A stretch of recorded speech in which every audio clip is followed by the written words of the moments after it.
शुभांगाय मंगलाय महोजसे सिंहशैल निवासाय श्री नृसिंहाय मंगलम।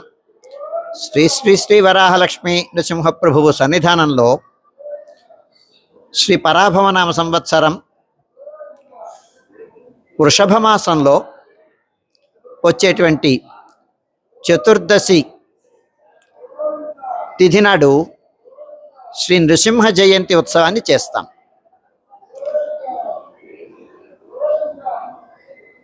సంధ్యాకాలంలో స్వామి ఆరాధన చేస్తాం, సంప్రోక్షణాధికం చేసి. అది మనకి ఆలయంలో ప్రత్యేకత అన్నమాట. సౌరమానాన్ని అనుసరించి వృషభ రాశిలోకి సూర్యుడు ప్రవేశించిన తర్వాత ఆ మాసంలో వచ్చేటువంటి శుద్ధ చతుర్దశి నాడు శ్రీ నృసింహ జయంతి చేయడం అనేటువంటిది సంప్రదాయం. ఇక్కడ సాధారణంగా వైశాఖ మాసంలో ఉండేటువంటి శుద్ధ చతుర్దశి నాడు నృసింహ జయంతి చేయడం లోకంలో పరిపాటి. కానీ దాక్షిణాత్య శ్రీ వైష్ణవ సంప్రదాయానుసారంగా తిరునక్షత్రాలన్నీ సౌరమానంలో చేయడం మనకి సంప్రదాయం. దాన్ని అనుసరించి అజగర్ సింగర్ తిరునక్షత్రం అంటాం దీన్ని. అజగర్ తిరునక్షత్రం అదే నృసింహ జయంతి అని. వృషభమాసే శితే పక్షే చతుర్దశ్యాం శుభే దినే సంధ్యాకాలేన సంభూతో స్తంభోద్భూతో నృకేసరి అని తనయనమాట దీన్ని.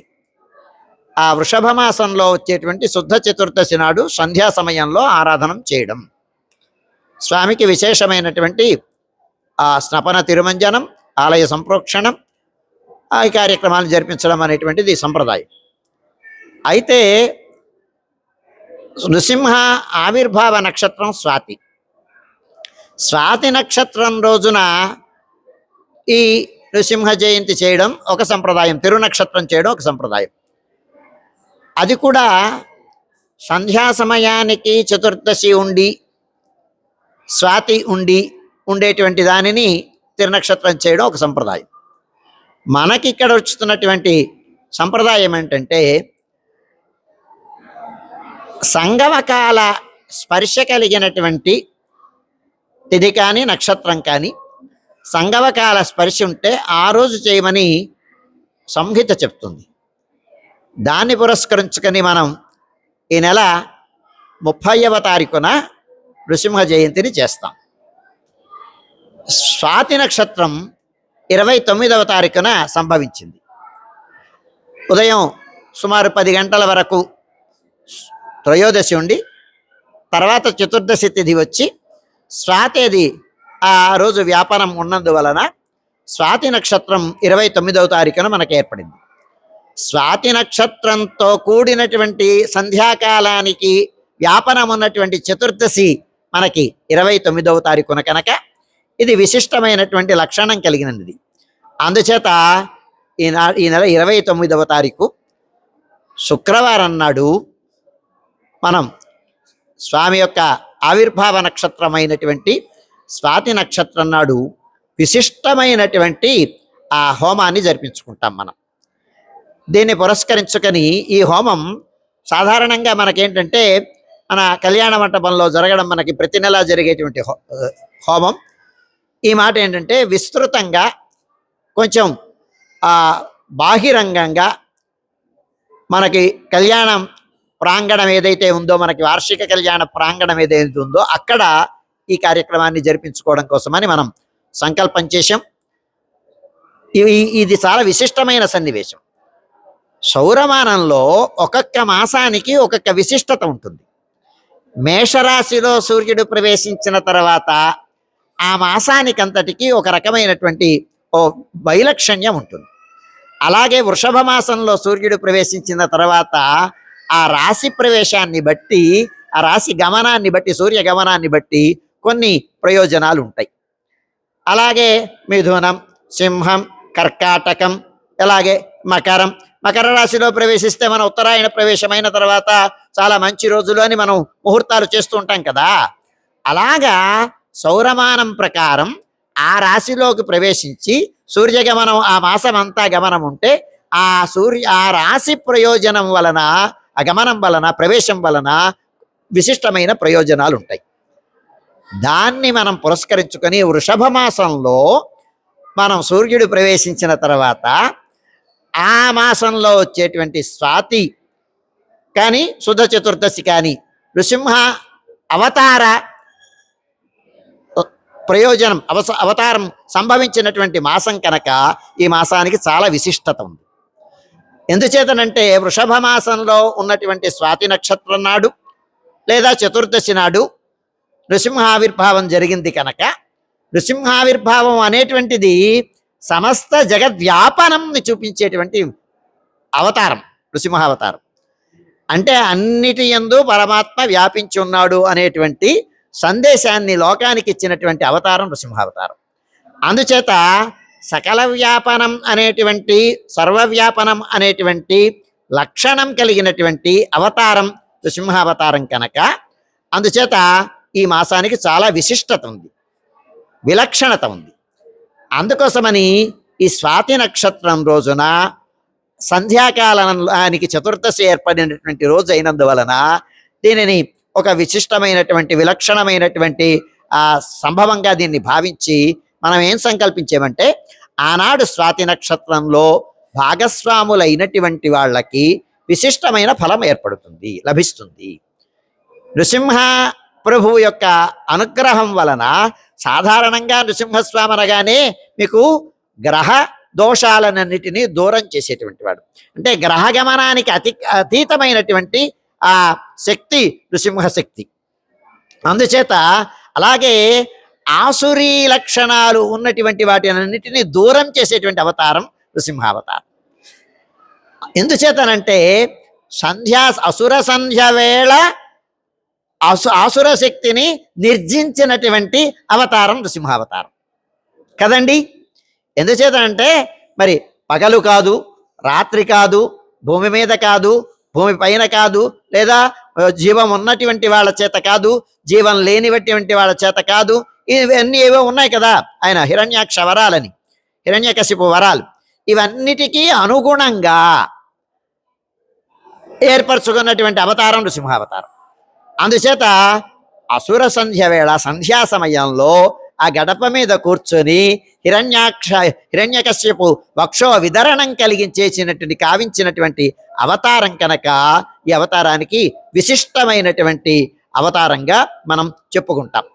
అందుచేత ఈ అవతారం చాలా గొప్పది కనుక, విలక్షణమైన అవతారం కనుక, ఆసురీ శక్తుల్ని వేటిని మన దగ్గరికి రాకుండా మనకి దూరం చేసేటువంటి అవతారం కనుక, గ్రహ దోషాలన్నిటినీ దూరం చేసేటువంటి అవతారం కనుక, అలాగే పంచాగ్ని మధ్యంలో ఉన్నా కానీ, కారడవిలో ఉన్నా కానీ, కష్టకాలంలో ఉన్నా కానీ, ఏదో మనకి నిస్తేజంగా ఉన్నా కానీ, మానసికమైనటువంటి రుగ్మతలు కలిగి ఉన్నా కానీ, శారీరకమైనటువంటి దాఢ్యం సన్నగిల్లినా కానీ, నృసింహ ప్రభువుని కానీ ధ్యానం చేస్తే, ఆరాధనం చేస్తే ఇవన్నీ దూరం అవుతాయి, ఇవన్నీ మనకి లభిస్తాయి అని మనకి సంప్రదాయం చెప్తోంది, శాస్త్రం చెప్తోంది.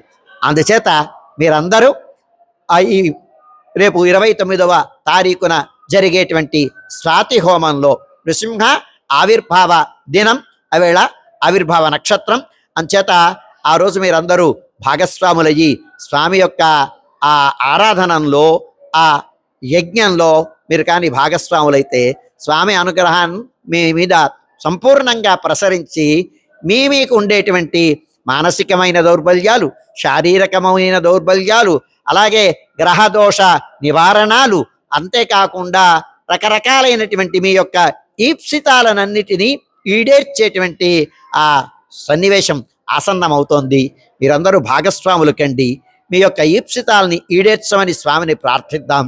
మనమందరం ఈ కార్యక్రమాల్లో భాగస్వాములయ్యి సుఖంగా, నిరోగంగా, మంచి అభివృద్ధి కలిగినటువంటి అభ్యుదయంతో మనం జీవించడానికి తగినటువంటి స్థితిని స్వామిని కల్పించమని ప్రార్థిద్దాం.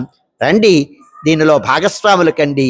మీరే కాకుండా మీ ఆ సహ పాఠకులు కానీ, సహోద్యోగులు కానీ, సహచరులు కానీ, సన్నిహితులు కానీ, వీళ్ళందరికీ కూడా ఈ విషయాన్ని తెలియపరిచి, అదుగో మన సింహాచలంలో ఈ వృషభ మాసంలో నృసింహ ఆవిర్భావ సమయాన ఆ రోజున స్వాతి నక్షత్రం రోజున స్వామి యొక్క యాగం జరుగుతోంది, మీరందరూ రండి, మనమందరం కలిసి వెళదాం, వెళ్ళి స్వామి యొక్క అనుగ్రహానికి పాత్రం అవుదాం అని స్వామి అనుగ్రహాన్ని మనతో పాటు మన యొక్క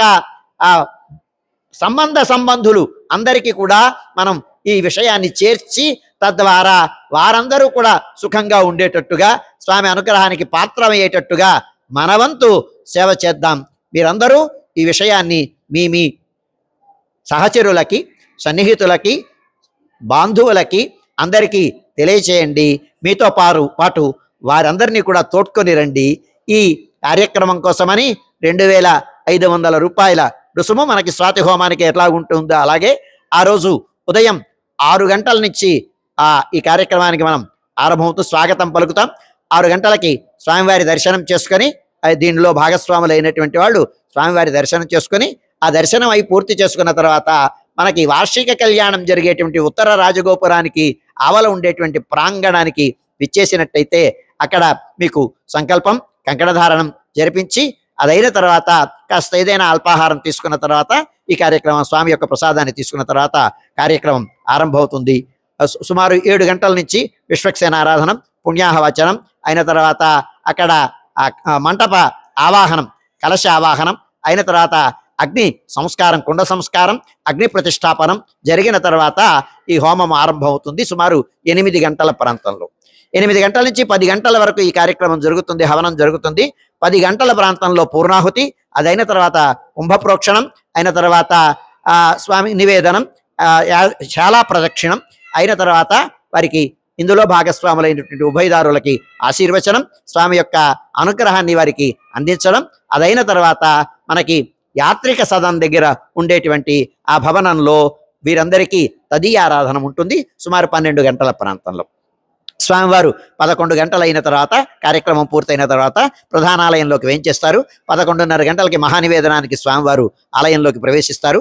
అదైన తర్వాత ఆ నివేదనం అయిన తర్వాత సుమారుగా 12 గంటల ప్రాంతంలో మనకి మా యాత్రిక సదన భవనంలో ఈ భాగస్వాములైనటువంటి ఉభయదారులందరికీ స్వామి యొక్క ప్రసాదాన్ని, అన్నప్రసాదాన్ని మనకి సమర్పించడం జరుగుతుంది. మీరందరూ ఈ స్వామి యొక్క ప్రసాదాన్ని స్వీకరించి మీరు ఇంటికి తరలచ్చును. ఇది చాలా అపురూపమైనటువంటి, అద్భుతమైనటువంటి, అతి విలక్షణమైనటువంటి, అతి రమణీయమైనటువంటి సన్నివేశం. దీనిని మీరు జార విడుచుకోకుండా రండి, ఈ సదవకాశాన్ని వినియోగించుకోండి. మళ్ళీ సంవత్సరం నృసింహ జయంతి వరకు ఇలాంటి అవకాశం మనకి లభించదు. అందుచేత త్వరపడండి, వచ్చి స్వామి యొక్క అనుగ్రహానికి పాత్రం కండి.